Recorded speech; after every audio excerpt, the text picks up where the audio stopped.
Breaking news చూస్తున్నాం. బెంగళూరులో మరో దారుణ ఘటన చోటు చేసుకుంది. వరకట్న వేధింపులు తట్టుకోలేక ఉరేసుకుంది ఒక గర్భిణి.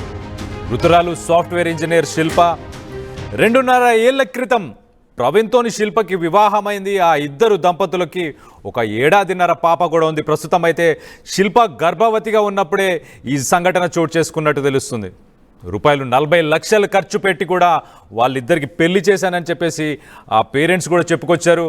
ప్రస్తుతానికి దాని తర్వాత కూడా అదనపు కట్నం కావాలని చెప్పి ఎప్పటికప్పుడు ఆ భర్తతో పాటు అత్త మామలు ఆ శిల్పని ఎప్పటికప్పుడు వేధింపులకు గురి చేసినట్టు కూడా తెలుస్తుంది. ఎంటెక్ గ్రాడ్యుయేట్ చదివాడు అతను.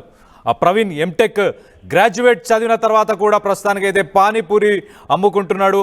పెళ్ళైన సమయంలో నేను ఎంటెక్ గ్రాడ్యుయేట్ అని చెప్పుకున్న తర్వాత ఆ పానీపూరి చేసుకొని ఆ బిజినెస్లన్నిటికీ మరి డబ్బులు కావాలని అత్తింటి నుంచి చిత్రహింసలు భరించింది పాపం శిల్ప మృతిపై కుటుంబ సభ్యులు ప్రస్తుతానికైతే అనుమానాన్ని వ్యక్తం చేస్తున్నారు.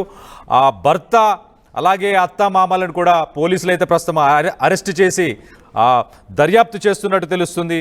బిజినెస్ నడవకపోతే భార్యపై డిపెండ్ అయ్యి భార్యని ఇంటి నుంచి డబ్బులు తీసుకురావాలి అని చెప్పేసి రీసెంట్గా కూడా ఒక 10 లక్షలు కూడా తీసుకున్నట్టు తెలుస్తుంది.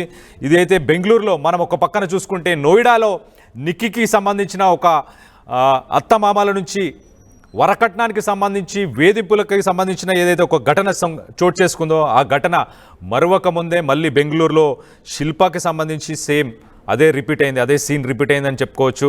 వరకట్న వేధింపులు ఈ మధ్యకాలంలో ఎక్కువైపోతున్నాయి. సో ప్రస్తుతానికి అలాంటి ఒక సంఘటన బెంగళూరులో చోటు చేసుకుంది. సాఫ్ట్వేర్ ఇంజనీర్ ఇన్ఫోసిస్ లాంటి మంచి కంపెనీలో ఉద్యోగం చేస్తుంది శిల్ప.